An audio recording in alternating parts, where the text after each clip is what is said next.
Erkakning baxti nimada? Sokrat aytgan ekan.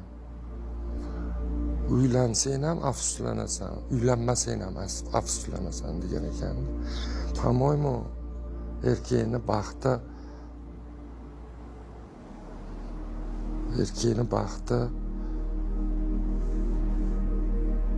oilaviy baxt deb topiladi, umuman oilaviy baxt. Ayolda, oilada. Hozir afsuski. Qanday yashayapsiz? Yo'q, yashashda emas gap. Ayolda juda o'zgarib ketgan. Ayollar o'zgargan, kim o'zgartirdi? Internet. Ularni o'zgarishiga sababchi kim bo'lgan? Internetmi? Erkaklar emasmi? Yo'q, chunki Har qanday ayolni erkak o'zgartiradi. yo'q. Ha? Yo'q.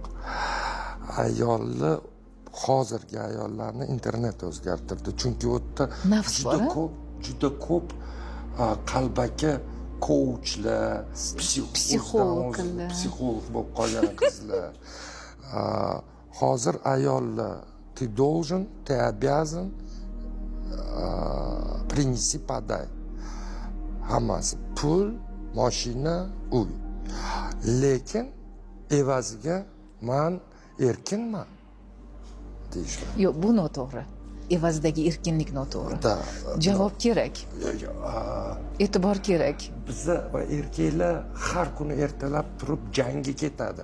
Sizlar bilmaysizlar nima? Men misol uchun xohlardimki, har bitta ayol hachaba bir marta hayotida, hachaba bir marta erkakni ichida bir kunni ichida ichidan nechta narsa o'tishini his qilishini xohlardim. O'shanda erkakga boshqacha hurmat bo'lardi. Chunki erkak har kuni jangda, ko'chada. Ayol uyda jangda-da. Bola, chaqa, ish. Gap bo'lishi mumkin emas. Shuning uchun aytyapman, erkak borib,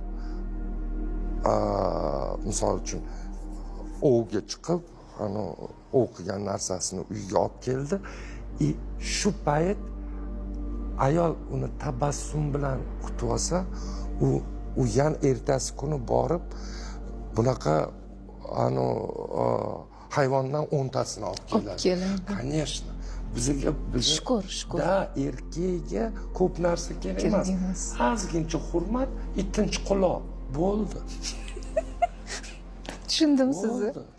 Boshqa любой erkakdan so'rang. Hurmatini joyiga qo'yib qo'ysangiz, quloqini tinch qilsangiz,